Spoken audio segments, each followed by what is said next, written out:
नमस्कार। आइए सुनते हैं संगीता झा की लिखी कहानी कुंवारी माँ। स्त्री का घर नहीं होता, वो तो शरणार्थी है। ये सब बचपन से सुनते आ रही थी कि बेटी पराया धन है, बेटे वंशधर होते हैं।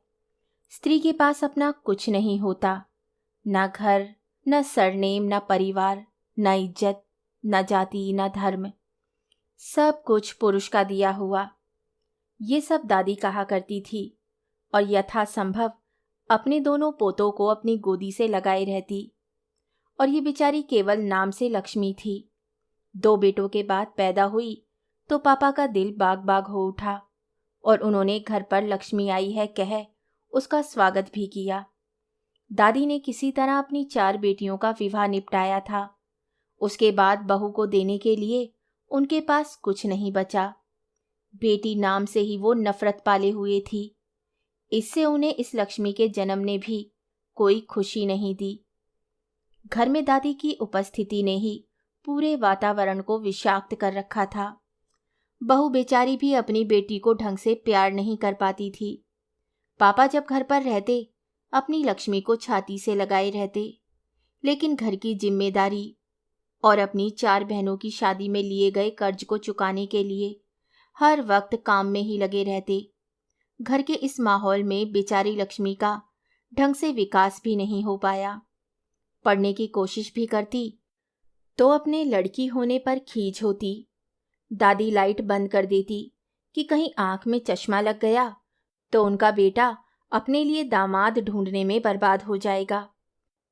जहां सब कुछ असंभव सा जान पड़ता था, वहां किसी तरह लक्ष्मी ने जैसे तैसे बीए पास कर लिया।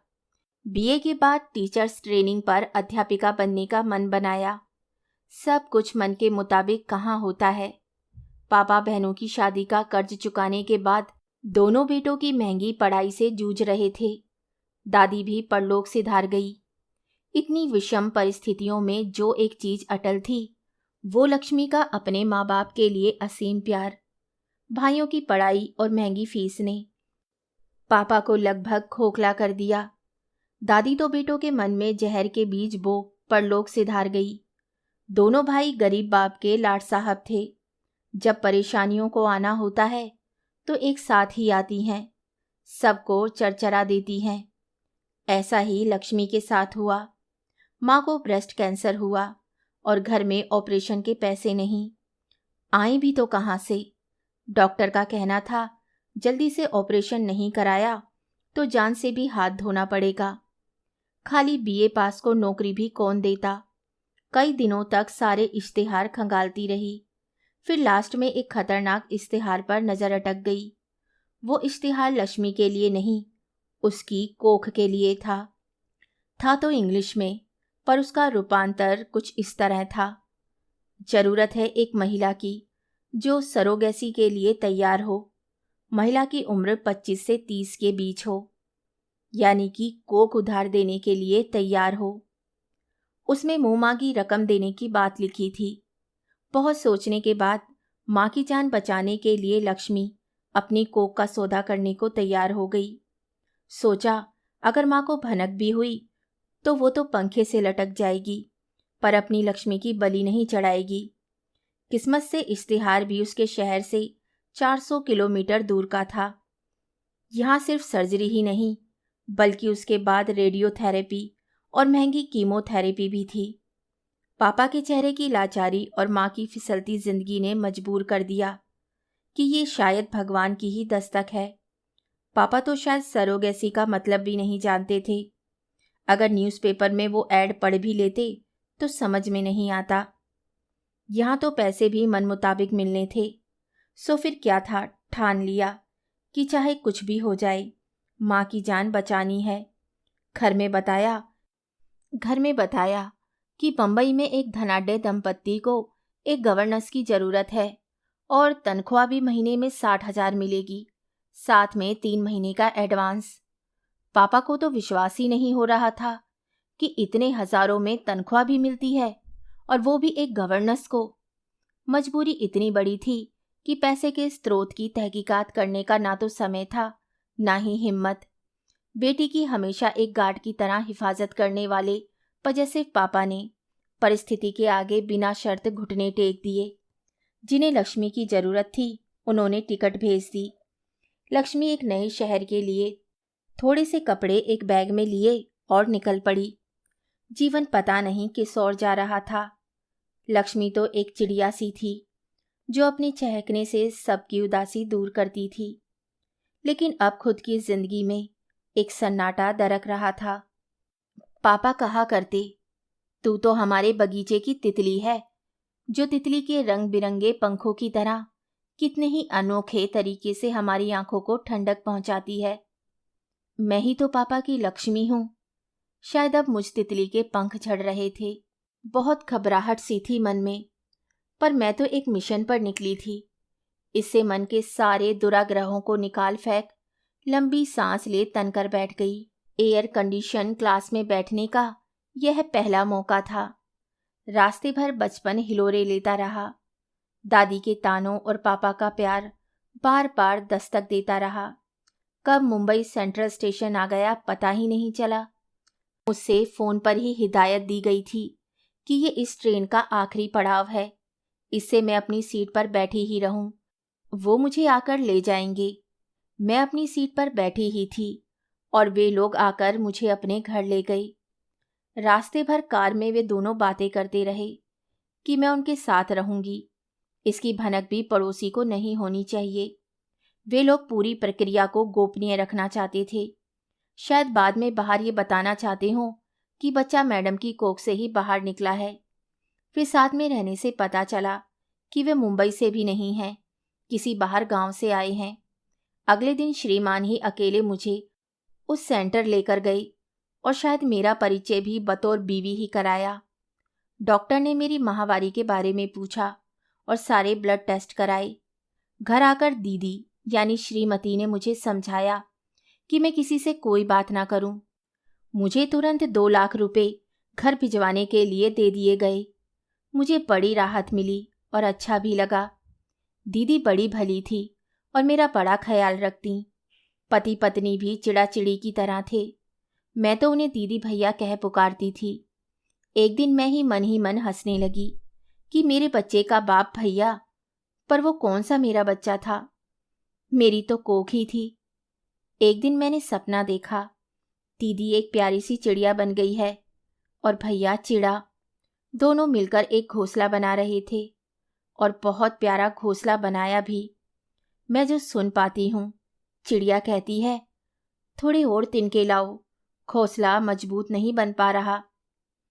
चिड़ा, अरे तिनके तो मैं ले आऊंगा, आज तुम तैयार रहना, हम अंडे बनाने की कोशिश करेंगे। मैं देखती हूँ चिड़िया थोड़ी उदास हो जाती है। दिन भर कभी मोगरे के फूल तो कभी चमेली से चिपक खुद को महकाने की कोशिश करती है। शायद यही पंछियों का श्रृंगार होता होगा। बड़ी खुश खुश वापस घोंसले पर आ चिड़े की प्रतीक्षा करती है। चिड़ा आते ही चिड़ी से लिपट जाता है और कई दिनों तक यही खेल चलता है। हर दिन चिड़ी फूलों से लिपटकर खुद को महकाती है। चिड़ा तिनके लेकर आता है, अपनी चिड़िया को खूब प्यार करता है। एक दिन दोनों उदास हो उसी घोंसले में बैठे रहते हैं। उनके प्यार में कोई कमी नहीं आती, लेकिन घोंसले में अंडे भी नहीं हैं। 3-4 दिनों तक दोनों आंसू बहाते बैठे रहते हैं और 5वें दिन चिड़ी एक दूसरी चिड़िया को घोंसले में आमंत्रित करती है। खुद चोंच से फूल ला दूसरी चिड़िया का श्रृंगार करती है। चिड़ा दूसरी चिड़िया की तरफ देखता भी नहीं है। मैं सपने में ही रोने लगती हूँ। शायद दूसरी चिड़िया मैं ही हूँ। रोते रोते सपना टूट जाता है। फिर अपने पेट पर हाथ फेरकर अपने आप पर गर्व महसूस करती हूँ कि मैं जो भी कर रही हूँ माँ के प्राण बचाने के लिए कर रही हूँ। मैंने अपने आप को खुद में समेट लिया था। दिन भर एक कमरे में बैठी टीवी देखते रहती। फोन तो पास था, लेकिन सबकी नज़रों में मैं मीलों दूर नौकरी कर रही थी। ये तो वो लोग भी जानते थे कि लाख रुपए की नौकरी करने वाले को फोन का वक्त ही कहाँ मिलता है। दीदी और भैया ठीक मेरे सपनों की तरह चिड़ाचिड़ी थे उनका प्यार देख मुझे दुख भी होता था कि क्यों ईश्वर ने उन्हें ये मजबूरी दी। भगवान किसी का लेता है तो फिर उसे किसी दूसरे दुखियारे की झोली में डाल देता है। शायद माँ का इलाज हो ही नहीं पाता यदि उन बेचारों की ये मजबूरी ना होती। मेरा और पापा का रिश्ता हमेशा संगीत की तरह सम था। कभी कोलाहल हमारे बीच सेंध ही नहीं मार पाया। अब बार बार बस पापा को धोखा देने का ही मलाल था, लेकिन मजबूरी अपनी जगह थी। धोखा देने के पीछे की भावना तो समर्पण थी, एक बेटी की लाचार माँ के लिए। मैंने उन्हें कभी पूजा करते भी नहीं देखा, और तो और मुझे उनके असली नाम भी नहीं मालूम थे। साहेब दीदी को पारू और दीदी उन्हें कभी जानू तो कभी जान कह के पुकारती थी। एक बार मैंने उनसे बात करने की कोशिश की तो दीदी ने बड़े प्यार से समझाया कि इसमें मेरी ही भलाई है कि मैं कुछ ना जानूं, सिर्फ पैसे से ही मतलब रखूं। मैंने भी सोचा कि सचमुच इसमें ही मेरी भलाई है। वे लोग अच्छे लोग थे, वो मेरी पहचान को भी छुपाए रखना चाहते थे। पैसे वाले लोग थे, इससे बंबई शहर में रहने में भी कोई दिक्कत नहीं थी। आखिर वो दिन आ ही गया जिस दिन का उन्हें बेसब्री से इंतज़ार था। मुझे फर्टिलिटी सेंटर जाना था। वहाँ मुझे उन महाशय के शुक्राणु इंजेक्ट करवाए जाने थे। शुक्राणु के नाम से ही बहुत सारी कल्पनाएं जहन में दौड़ने लगी। बायोलॉजी में पढ़ा था कि ओवम तो स्त्री के गर्भाशय में एक ही होता है, पर पुरुष के वीर्य में शुक्राणु लाखों की संख्या में होते हैं। मतलब कुल मिलाकर विधाता ने गजब का स्वयंवर रचा है। एक ओवम और 50 लाख से ज़्यादा स्पर्म। बेचारे हाथ में माला लिए, शर्माती मोटी दुल्हन ओवरिस से निकलकर फैलोपियन ट्यूब की तिरछी मिर्ची गुफाओं में जैसे रास्ते में छिपकर बैठ जाती है।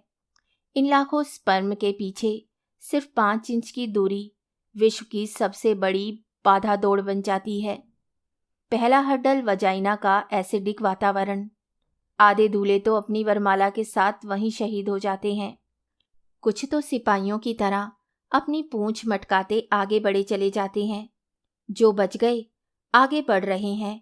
उन्हें अब गर्भाशय की दीवार के दुर्गम मोड़ों को पार कर अपनी फैलोपियन ट्यूब में छिपी मोटी सी दुल्हन ओवम तक पहुंचना है।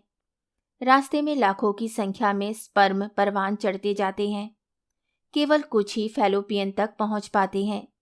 वहां भी सृष्टि की सबसे बड़ी भूल भुलैया है। 2 फैलोपियन ट्यूब की गुफाएं। जाएं तो कहाँ जाएं? आधे तो गलत सुरंग में यानी बिन दुल्हन की फैलोपियन ट्यूब में पहुंचकर मर जाते हैं। एक ही शूरवीर स्पर्म है जो ओवम को भेद कर एक नए जीवन का निर्माण करता है। बाप रे, कल्पनाओं ने कहां से कहां पहुंचा दिया। जीवन इतना जटिल रहा था, अब तक कि किसी पुरुष को ले कभी ऐसा ख्याल भी नहीं आया। अब शुक्राणु याद आ रहे थे। मन ही मन में हंसने लगी। मैं दीदी और भैया के साथ बॉम्बे के उस पॉश इनफर्टिलिटी सेंटर पहुंची। वहां इतने सारे लोगों को देखा। नज़र तो नज़र है, मेरी नज़र ढूंढने लगी किसी सेलिब्रिटी को।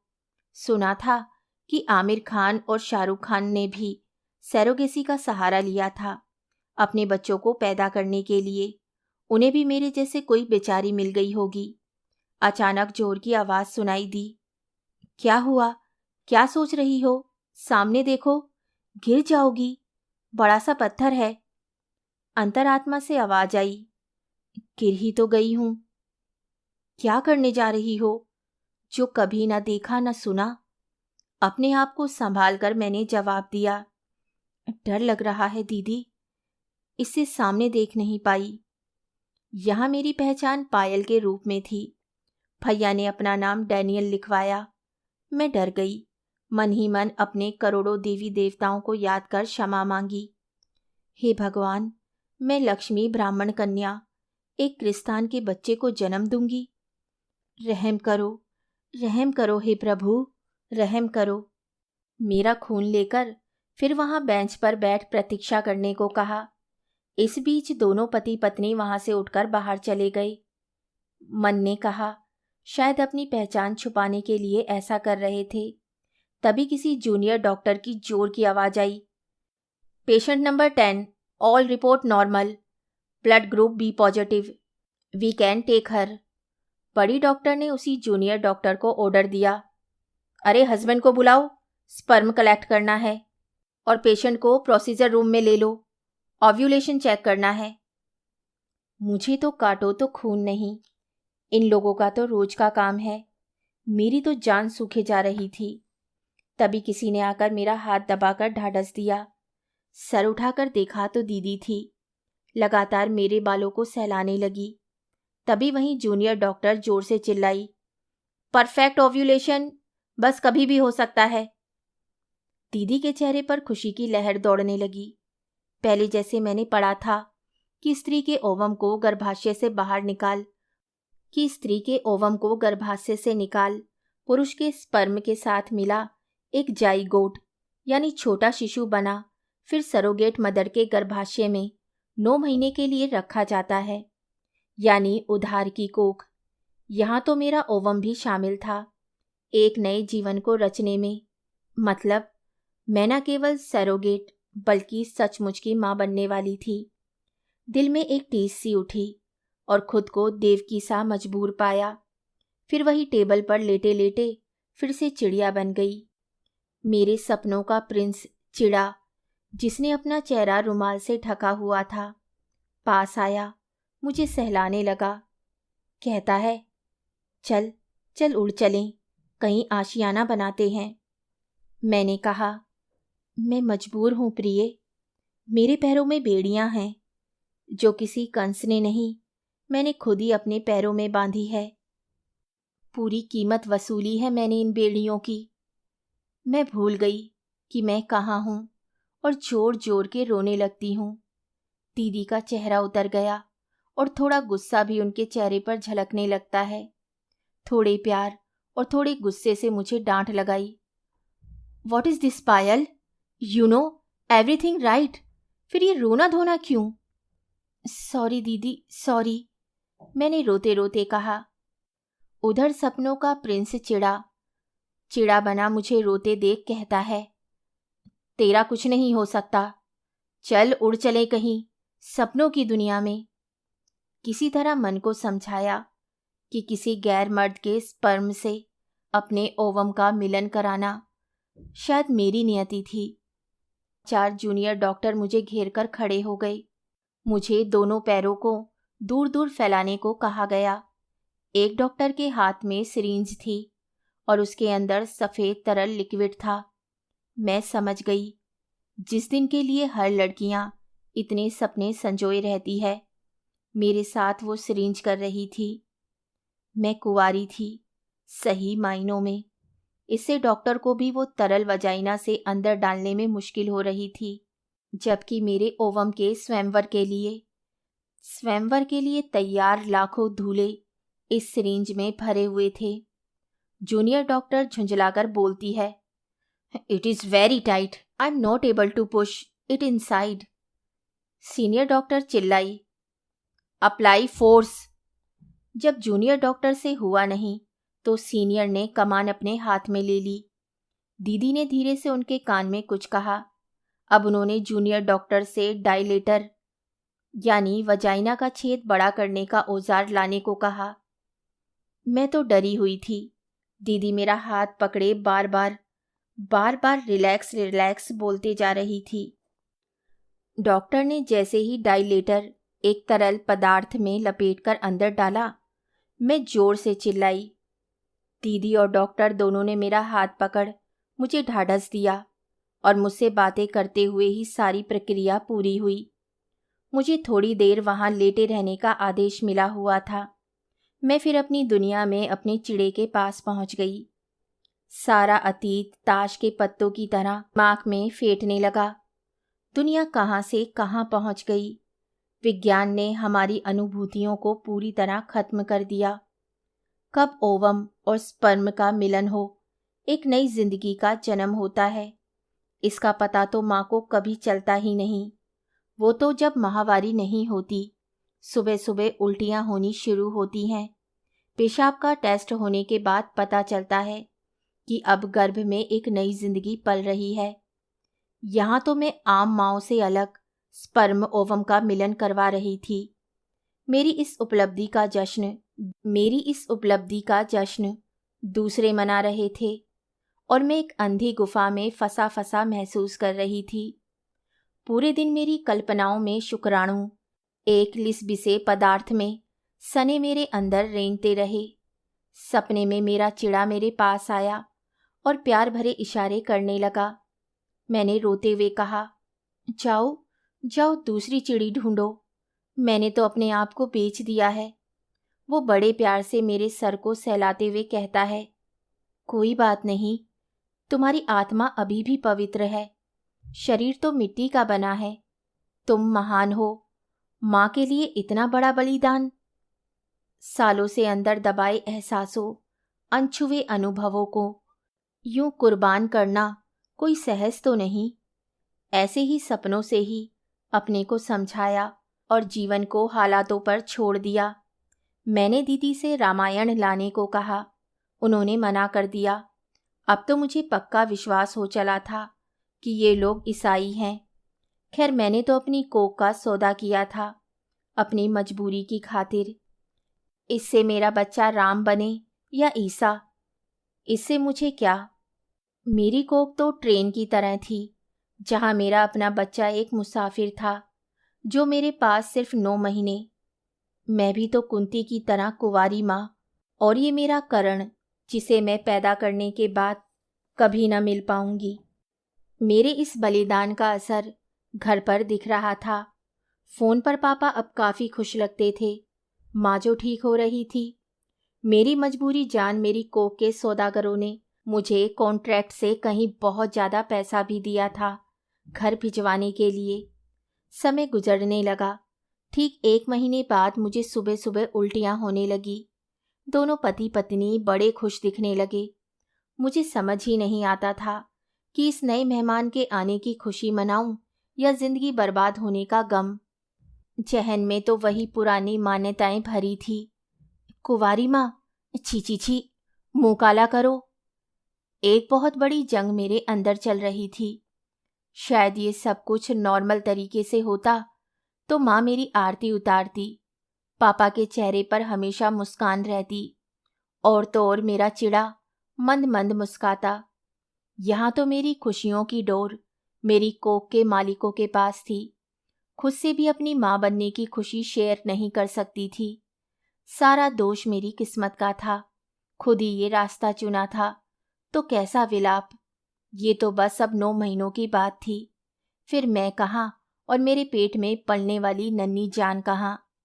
जितने श्लोक दोहे बचपन से याद किए थे बार बार दोहराती। बार बार लगता मेरा भी कोई अर्जुन आता और मुझे चक्रव्यूह भेदने की तरकीब बताता और मैं भी एक वीर बालक अभिमन्यु को जन्म देती। लेकिन यहाँ तो एक माइकल या जॉन को जन्म लेना था। जिंदगी भी कैसे कैसे रंग दिखाती है। ऐसी कल्पना तो मैंने बुरे से बुरे सपने में भी नहीं की थी। धीरे धीरे दिन बीत रहे थे। उसकी खुशी मुझे बच्चे के मालिकों के चेहरे पर दिख रही थी। मेरे खाने और दवाइयों का बड़ा ध्यान रखा जाता। रोज मैं ईसा मसीह की परेशानियों और मदर मेरी की कहानियां टीवी पर देखती। साथ वो लोग भी बैठते और ना जाने बाइबल की कौन कौन सी प्रेयर करते। मैं भी अच्छी अच्छी बातों की जुगाली मन ही मन करती जो बचपन में पढ़ाई गई थी। ईश्वर एक है, सभी धर्म ईश्वर तक पहुंचने के रास्ते हैं। बार बार मन में दोहराती। हिंदू मुस्लिम सिख ईसाई आपस में सब भाई भाई। चेहरे पे अब नूर भी आ गया था। पेट थोड़ा बाहर आने लगा था। दीदी हर 15 दिन में मुझे चेकअप के लिए डॉक्टर के पास ले जाती। अल्ट्रासाउंड मशीन में बच्चे की छोटी छोटी उंगलियां मुझे दिखाई जाती।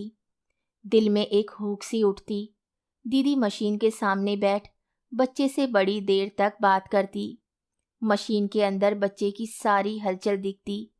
कभी नन्ही सी जान जम्भाई लेती तो कभी नन्हे नन्हे पैरों को मारते दिखती। सचमुच सचमुच सब कुछ कितना अच्छा लगता था। अब प्रेगनेंसी के 7 हफ्ते बीते ही थे कि अल्ट्रासाउंड मशीन में डॉक्टर ने इस नन्ही जान के दिल की धड़कन दिखाई दी। डॉक्टर ने आला मेरे कान में रख मुझे बच्चे के दिल की धड़कन सुनाई। मन तो बल्लियों उछलने लगा, लेकिन तभी दीदी ने तुरंत आला मेरे कानों से हटा, तुरंत अपने कानों में लगा लिया और गुनगुनाने लगी। डॉक्टर से कहा, what is this? Doctor, child is mine. इसे क्यों सुनवा रही हैं ये बच्चे की धड़कन? मैं बहुत मायूस हो गई। वो तो मैं एक पढ़ी लिखी कुंवारी सैरोगेट माँ थी। आमतौर पर सैरोगेसी के लिए हालात की मारी गरीब अनपढ़ औरतें ही तैयार होती हैं। उन्हें बच्चे से कोई सरोकार होता ही नहीं, मतलब सिर्फ पैसों से होता है, और किसी तरह वो 9 महीने काट वापस अपनी दुनिया में चली जाती हैं। मैं बार बार पेट पर हाथ रख कोशिश करती कि मुझे भी बच्चे के दिल की धड़कन सुनाई दे, पर सब बेकार।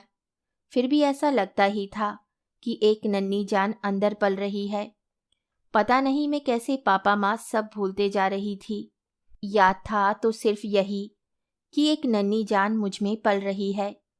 अभी तक सुना ही था कि कोक के बच्चे के साथ माँ का भी नया जन्म होता है। ये तो खुद पर चरितार्थ हो रहा था। पता नहीं कैसे मैं खुद का पेट सहला खुद से बातें करती। नहीं नहीं बेबी, डरना नहीं। माना मेरा गर्भाशय एक अंधेरी गुफा है, पर आपकी मम्मा आपके पास है। मेरा बच्चा, मेरी जान, और ना जाने क्या क्या। ज्यों ज्यों समय बीतता जा रहा था, मेरा उस नन्ही सी जान से लगाव भी बढ़ता जा रहा था। मैं हमेशा मन ही मन मुस्कुराती रहती, और तो और अपने उभरे हुए पेट से चिढ़ने के बजाय मेरे लिए वो गर्व का विषय बन गया था। नहाते वक्त मिनटों पेट पर ही साबुन लगाती रहती और ऐसा महसूस करती मानो अपने बच्चे को नहला रही हूँ। बीच बीच में बात भी करते जाती, सॉरी, ठंड तो नहीं लग रही ना मेरे बेबी को? साफ रहना भी जरूरी है ना? ये सारी बातें बाहर जाती तो मेरी कोक के मालिक घबरा जाते कि ये क्या ड्रामा चल रहा है। दीदी मेरे पास आ मेरे सिर पर हाथ फेर कर पूछती, what is happening? Any problem? क्या हुआ डियर? इतना समय क्यों लगा नहाने में? तबीयत तो ठीक है ना? मैं चुप हो छत की तरफ एकटक देखने लगती और सोचती कि क्या बोलूं। अपनी दुनिया तो खुद मैंने ही लूटी है। और कोई काम कर लेती, लेकिन और किस काम में इतने पैसे मिलते कि माँ की जान बचाई जा सकती। इतना पैसा तो जिस्म बेचकर भी नहीं कमाया जा सकता।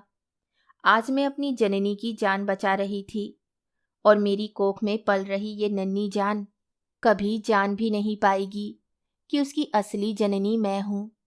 रोज सपने में कोई मुझे माँ कह पुकारता और मैं झट से उठ पुकारने वाले को ढूंढती, और फिर निराश हो लेट जाती तो समझ आता कि ये आवाज़ तो मेरे अंदर से ही आ रही है। मुझे तरह तरह के इंजेक्शन और दवाइयाँ दी जा रही थीं। अल्ट्रासाउंड टेस्ट से ये पता चल गया था कि बच्चे के सभी अंग नॉर्मल हैं। मुझे कभी कभी नींद में लगता कोई मुझे खड़ा निहार रहा है। एक बार तो लगा जैसे इस नन्ही सी जान के पापा यानी भैया ही दरवाजे पर खड़े हैं, कि फिर इसे मन का वहम सोच दिल से निकाल दिया। कुछ दिनों से मैं महसूस कर रही थी कि दीदी काफ़ी चुप चुप सी रहती थी, और मेरे पेट को छू बातें करना भी उन्होंने कम कर दिया था। भैया जरूर आसपास चक्कर पहले से ज़्यादा काटते थे और अक्सर मेरी तबीयत पूछ लिया करते थे। मैं बड़े पशोपेश में थी कि दीदी को क्या हो रहा है। एक रात बड़े जोर रोने की आवाज़ सुन मैं उठ गई और उनके कमरे की तरफ गई तो पाया लाल लाल आंखें किए भैया जोर जोर से दीदी पर चिल्लाए जा रहे थे और दीदी रोई जा रही थी। मैं तो डर गई जब दीदी ने कहा, इसका क्या फॉल्ट है? ये तो इनोसेंट है, प्लीज़ इसका तो ध्यान रखें। मैं तो ऊपर से जैसे नीचे गिर गई। समझ ही नहीं आ रहा था कि क्या चल रहा है। धीरे से दीदी ने मेरा कंधा थपथपाया और कहा, you need rest, go and sleep, कल सुबह हम बात करते हैं। मुझे तो समझ ही नहीं आ रहा था कि इस चिड़ा चिड़ी के जैसे जोड़े के बीच ऐसा क्या घटा कि चिड़ी रोई जा रही है और चिड़ा उसे लाल लाल आंखें दिखाए जा रहा है। सुबह मेरे कमरे में नौकरानी के साथ भैया आए। मुझे प्यार से नाश्ता कर लेने के लिए कहा। मैंने दीदी के बारे में पूछा तो उन्होंने बताया कि दीदी की तबीयत ठीक नहीं है और वो अब आराम कर रही है। कल की लाल लाल गुस्से सी कांपती आंखों को देखने के बाद भैया का आज इस तरह नॉर्मल हो जाना मुझे बड़ा रहस्य में जान पड़ा। शाम तक दीदी का कोई अता पता नहीं था। इधर 5 महीने का गर्भ हो जाने से मुझे शर्म भी बहुत आती थी और चलने में थोड़ी तकलीफ भी होती थी। इससे मैं अपने कमरे से बाहर भी नहीं जाती थी। नन्ही जान अब लाते भी चलाने लगी, जिससे एक अजीब सी फीलिंग भी होती थी। उसी रात मैं अपनी खिड़की से बाहर देख रही थी तो ऐसा लगा मानो दीदी रोती हुई एक कार में बैठी और चली गई। मैं पूरी रात डर के मारे सोई ही नहीं। दूसरे दिन भी भैया ही कमरे में आए और मुझे डॉक्टर के पास चेकअप के लिए चलने को कहा। डॉक्टर ने पूरा चेकअप किया और सब कुछ ठीक बताया। मुझे बाहर भेज भैया डॉक्टर से कुछ डिस्कस करने लगे। मैं जो सुन पाई वो कुछ इस तरह था कि अब अबॉर्शन नहीं हो सकता, पेट काटकर ही बच्चे को बाहर निकाला जा सकता है।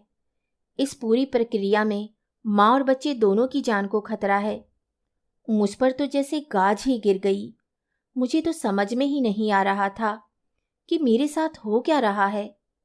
घर आने पर भैया ने अपने पास मुझे बिठाकर जो कहा उसे सुन तो मेरे पैरों तले जमीन खिसक गई। उन्होंने बताया कि उनका और दीदी का अब एक साथ रहना संभव ही नहीं है। इससे उन्होंने तलाक लेने का फैसला लिया है। दीदी कल रात ही अपने भाई के साथ अपने घर चली गई। भैया बोलते जा रहे थे कि हमारी शादी को 7 साल हो गए थे। बच्चे की जिद भी दीदी की थी। उन्होंने दीदी को बहुत समझाने की कोशिश भी की। भैया ने मेरे सामने 2 विकल्प रखे। चूंकि मेरी कोख में पल रही संतान उनकी है, इससे मैं उनके साथ बच्चे के जन्म तक रह सकती हूँ और चाहे तो इससे छुटकारा भी पा सकती हूँ। पर उन्हें अपने बच्चे की माँ को खुद के साथ जिंदगी भर रखने में भी कोई ऐतराज़ नहीं है।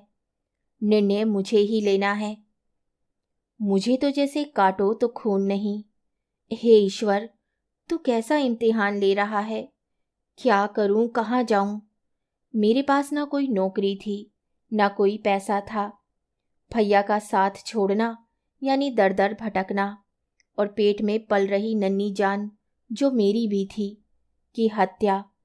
जघन्य अपराध। इतना जघन्य अपराध कैसे कर सकती थी?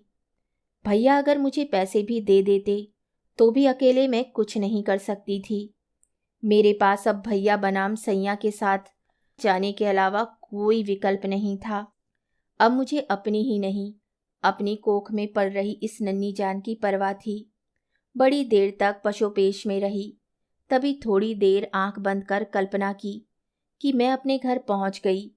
मुझे सबसे ज़्यादा लाड़ करने वाले पापा जोर जोर से चिल्लाने लगे, किसके साथ मुंह काला किया?